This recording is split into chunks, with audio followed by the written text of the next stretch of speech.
Welcome to this Cryo-EM course. Last class I discussed about the entire anatomy of the electron microscope, where we connected all this how it can connect with the gun deflector, beam deflector, and how objective lens is connected to focus, C2 lens is connected with your intensity, and condenser lens is connected with your C1. But now previously also I discussed about that how one electromagnetic lens can converge and diverge the beam, and also sometime we are talking about the weak lens system. Strong magnetic field or strong lens is when we are using a strong lens or when we are using a weak lens, what kind of image formation will be there. In this particular case, we will learn one more term, that is called the defocus. In the electron microscope, when we are doing cryo-electron microscopy, most of the time we are talking about the defocus the beam. So today we will learn that, but before that, if we want to discuss about that image formation, first we have to know the ray diagram, how we can do a ray diagram and how this ray diagram is helping us to get the images. So let us do these things. So I will go little bit slow because the first time we are doing this ray diagram and many things is depending on this ray diagram. So it will be better to understand those ray diagram carefully. So first thing first, we will just draw about some kind of image, that when we are imaging something in light microscope, it will be a similar kind of imaging system we are going to use it. So I will just draw the optical axis first. So just consider that this is the straight line and this is my optical axis. And now I have an object here, and then we have an electromagnetic lens. This is my electromagnetic lens. This is the axis of the electromagnetic lens.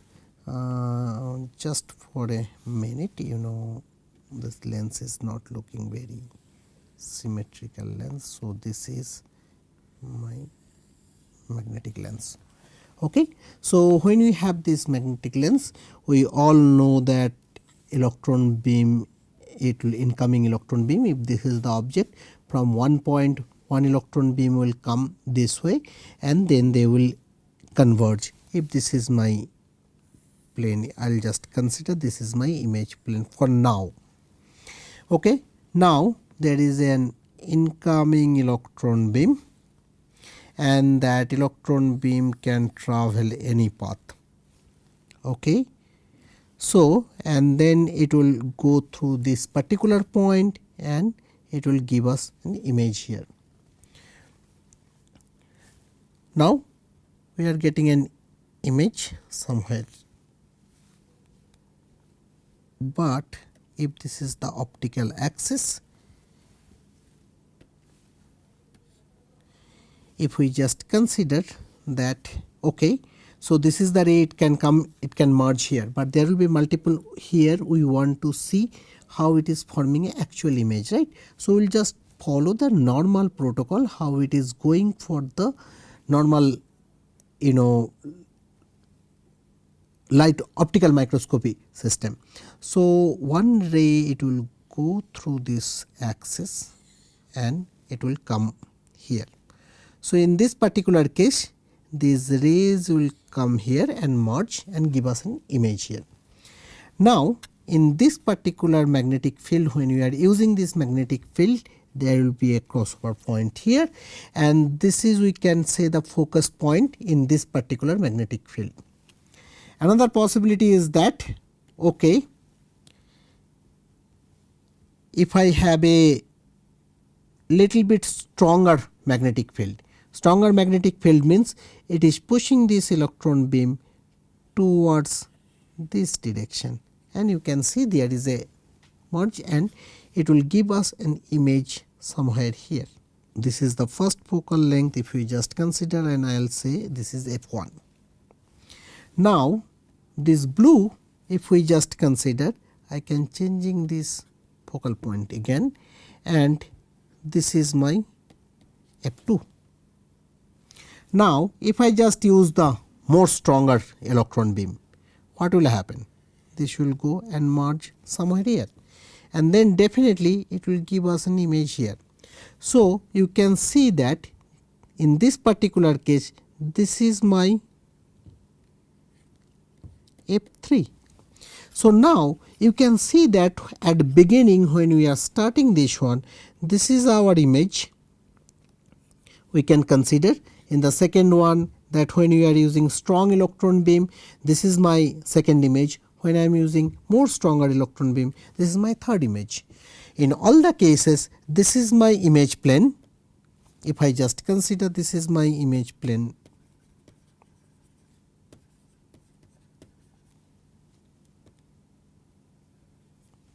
Okay, this is my image plane 1, this is my image plane 2, and this is my image plane 3.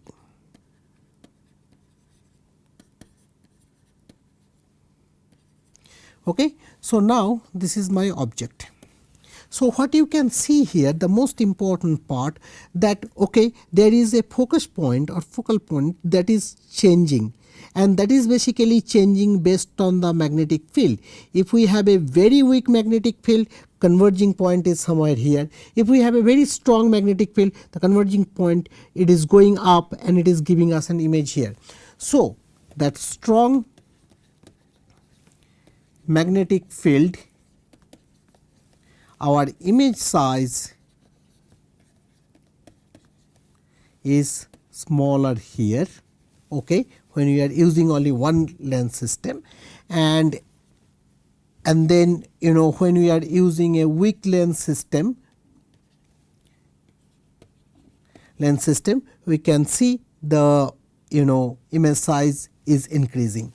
Now, if we just consider that okay, this is my D0. So, D0 is the distance between your object and the lens system, and then the first one, this is my imaging plane, the first image. So, that I can tell this is distance from the lens to image, that is Di, and then this is my first image. Then this is my second image. So, I can say Di2. This is my third image. If I just consider, so this is Di3. So, you can see this distance is changing. Now, from this one, if I want to calculate the magnification, I can tell magnification, it will be like that, first Di anything by D0, that will give us the magnification, exactly same like our optical microscope. Now, if we want to calculate the focal length, we can say that D0 plus 1 by Di. This is how we should calculate this one. So, this is our first page. Now, we will go to the next one, that we want to draw another complicated system in electron microscope, how the image should look like. Then finally, we will come and draw a aperture, and we want to see what kind of differences are there when it is forming an image, or how these electron beams are coming. Okay. So, if you remember last class when I was discussing that okay, this is an optical microscope, and if this is an object, we are getting an image, it is going through the center and it is giving us an image here, right. Now, it is only 2 days we are using, or maybe you can consider 3 days to describe these things, because it will be a clean thing. But actually, when we are trying to do these things, basically from this particular point, rays are coming in all directions, and then it is giving us an image here. All the rays are converging in one particular point, and then it is giving us an image.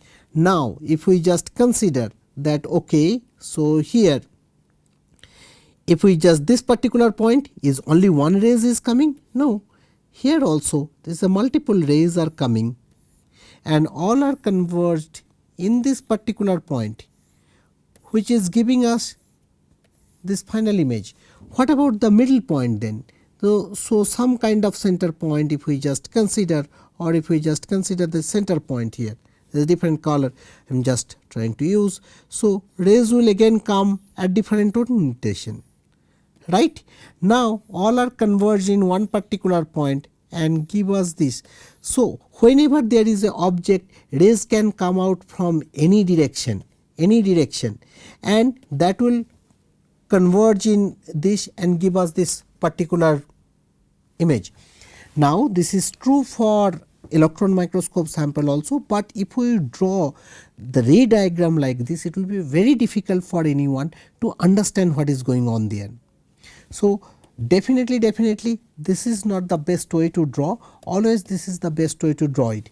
So let us go back to normal electron microscope and explain how we can use couple of rays and draw a ray diagram and get that image. So here first let us draw the optical axis. Now let us draw an object. So something this is our object. So rays can come from any side, okay. So in this particular case our lens system is somewhere here, okay. So first let us draw that axis which will help us to draw the diagram. Now I will use one particular blue color here. What will happen? There will be a one possibility that one straight line it will come here, okay. The same thing is true for the other part, then one straight ray can come here. Now, so in one particular part we are just drawing using all blue colors. So here there is a possibility that ray can come in this direction also, right. It can come all the directions. So that same thing is true for the red ray also, that whatever rays are coming from one particular point here, it can go all the way here and all the way here, okay. Now when it is traveling and it is going to give us an image at the bottom at the image plane.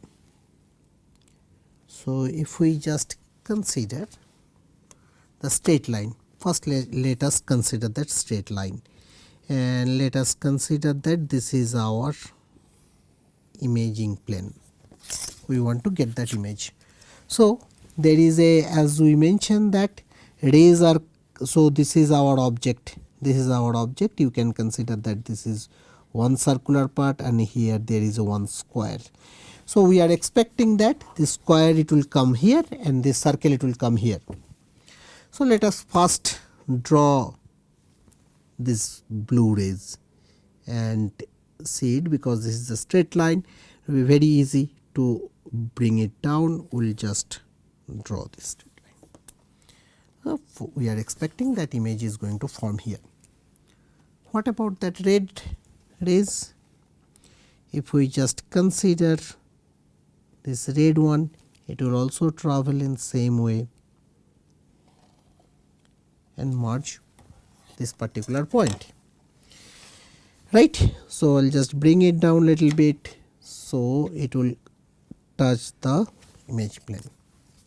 Now we have other rays also, we have to satisfy those one that should come here and merge one particular point.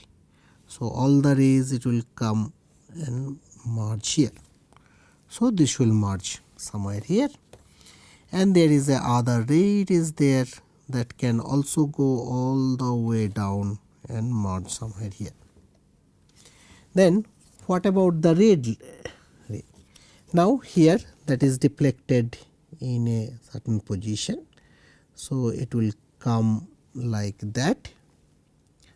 So, it will come here and then at the end it will merge, right. What about this ray here? This ray also come and merge in this particular point. Now, we are reaching a very important point. So, in the red point it is coming. So, this is my sample. So, electron beams before that all are coming like this, and we are considering these are the parallel electron beam before interacting with sample. Okay. So, always remember this, we are always considering our electron beams are parallel electron beams. What these electron beams are coming from? These electron beams are coming from C2 lens. C2 lens means intensity. So, first it is going to C1 lens and then it is going to the C2 lens. So, we always discussed the electron beam, it will be converge and diverge. So, it will converge somewhere here and then again it should diverge. But there is a system with C2 lens or for 300 kb C3 lens or for 200 kb C2 lens and upper objective lens. This C2 and upper objective lens together, we can use it in a such a way that we can make this electron beam parallel. So, it will converge, then when it will come near the C2 and upper objective lens, these two it will make the electron beam some sort of parallel, and this parallel electron beam it will go through the sample. So, we will discuss these things in next class, not today's class, how we can get the parallel electron beam. Only remember that parallel electron beams are very important when we are doing the imaging, because we do not expect any kind of deviation or scattering of the electron beam before it is interacting with the sample. We are considering all the electron beams are very coherent and it is coming as a parallel electron beam before it is interacting with the sample. When it will interact with the sample, then there will be a deviation, and that may be a unscattered electron or scattered electron, elastically scattered, non-elastically scattered. We will bring all of these things in our account to calculate the image. But before that, beams will be always parallel. Now, if you look at here, this is our sample. I told the beams are parallel. Now, this is the electromagnetic lens system. Now, in this electromagnetic lens system, you can see one very important point when these rays are going, that is converging in one particular point. So, here you can see all these things are coming in one particular plane. So, this is forming one dot, this is forming one dot. This is the plane, it is called back focal plane.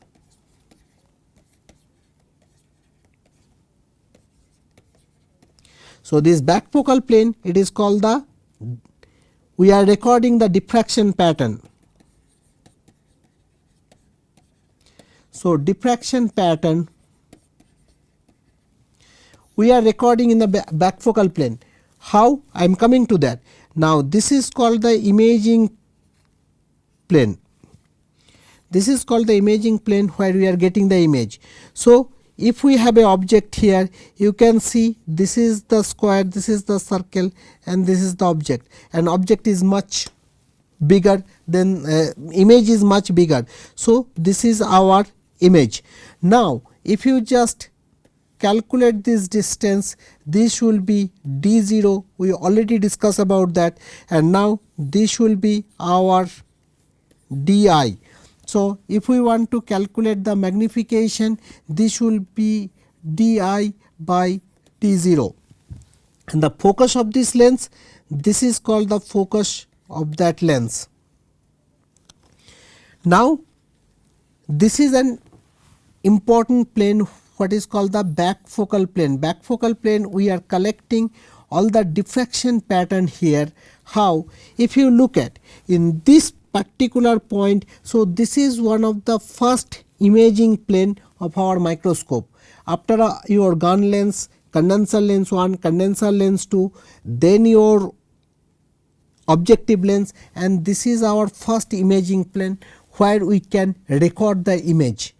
It is the first place where we are getting some information about our object, and here we can record the diffraction pattern. If you look at, so when we have a image, what is happening, all these three rays are coming one particular point, and at the end, because of this lens system, it is converging in one particular point here.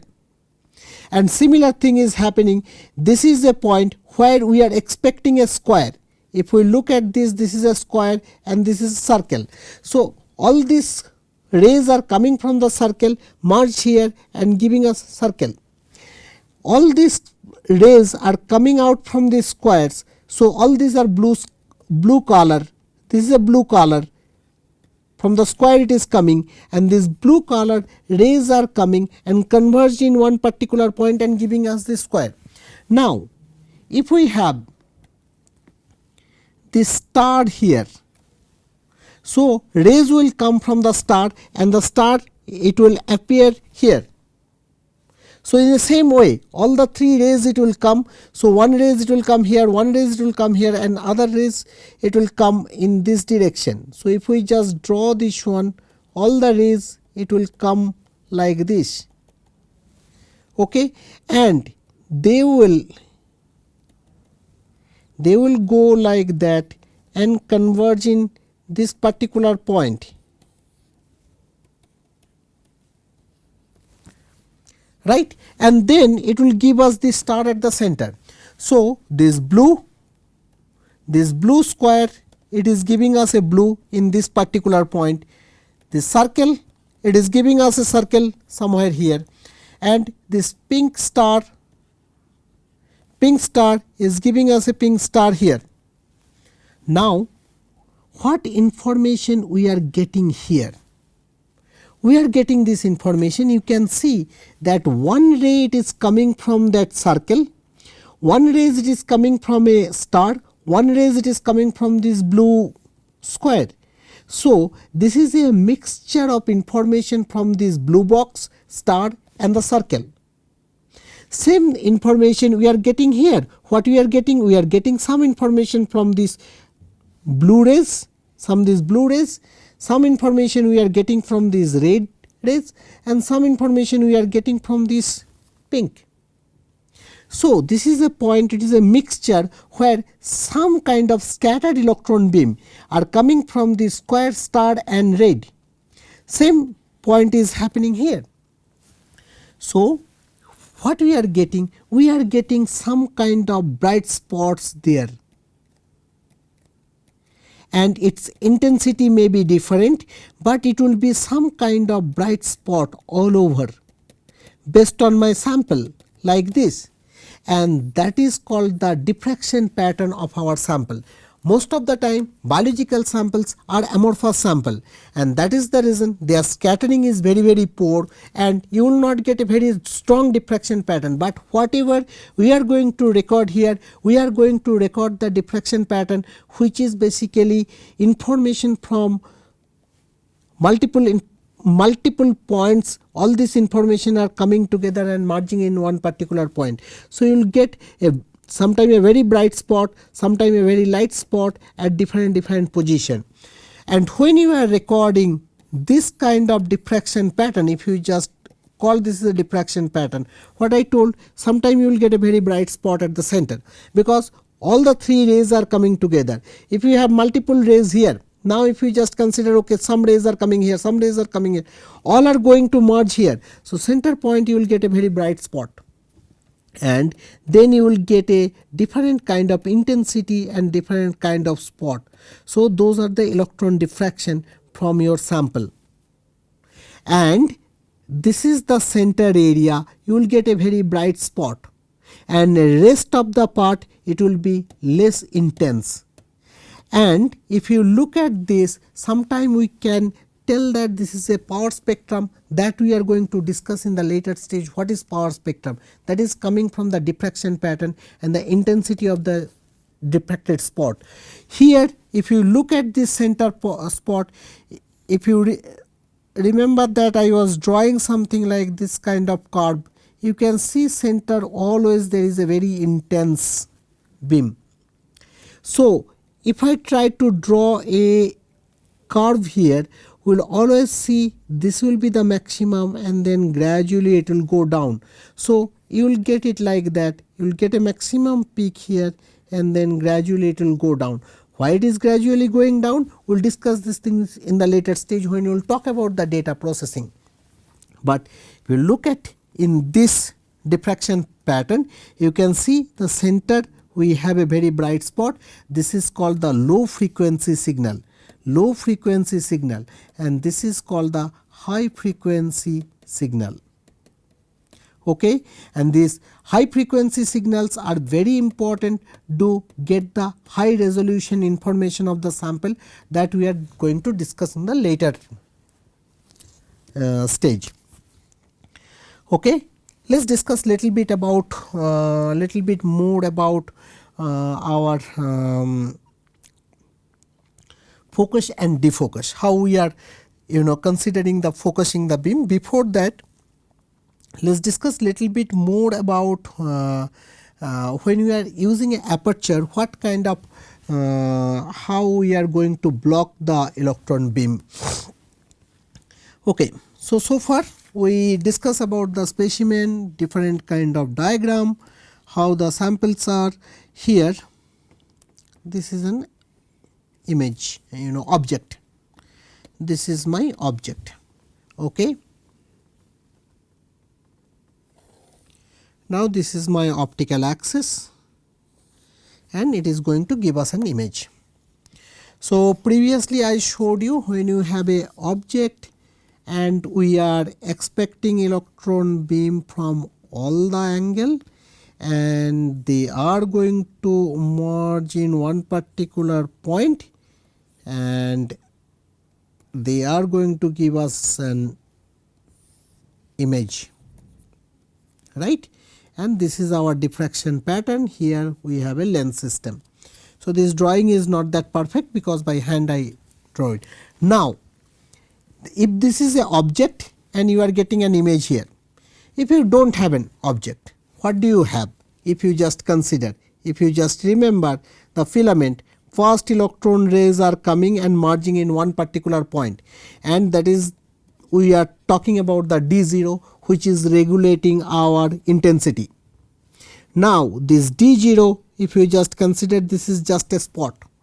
So if you don't have a sample, if you are just trying to image a spot, you will expect a spot after converge, diverge, whatever it is happening, you will get a spot.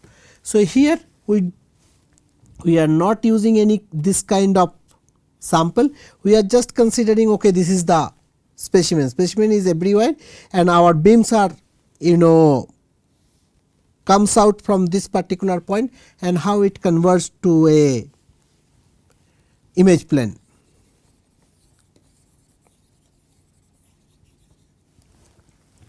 Okay. So if this is our sample, so here this is our optical axis,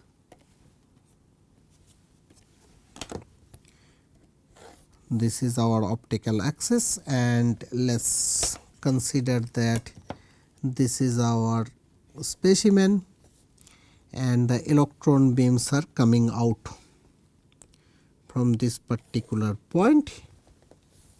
It will go in a same way, in a very symmetric way, and then electron beam comes like that and converge in one particular point.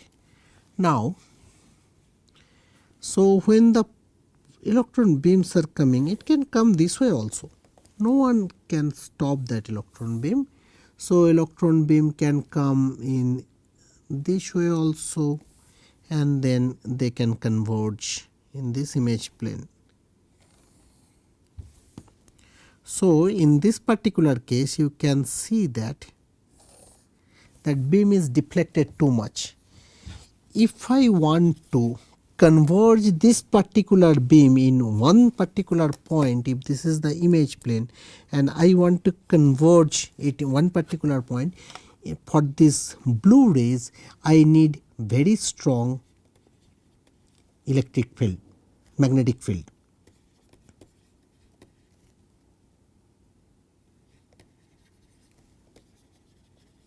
Magnetic field is required to converge. So, comparatively this red ray, it is close to the optical axis, we do not need that much, it is not deviated that much. Now, let me draw the one more one. So, if we have another ray, this is another ray, it is coming, another ray it is coming, and it converge in this particular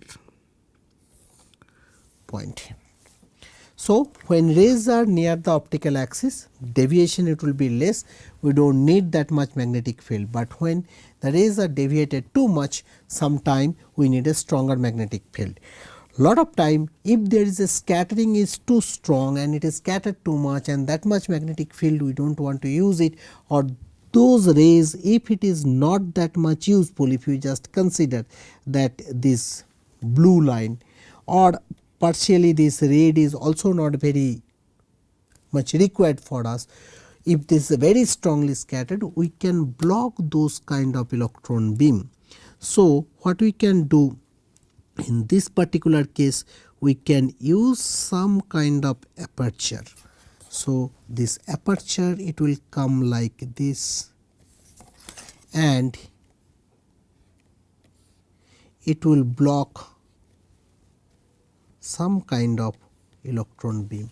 So, here you can see whatever electron is coming in this particular region, all are blocked by this aperture. So, it is only allowing those electron beams, if I just consider that through this aperture only these blue electrons can go through. This blue So, in this particular case only that blue electron can go through. Here also you can see there is a blue rays which can come here,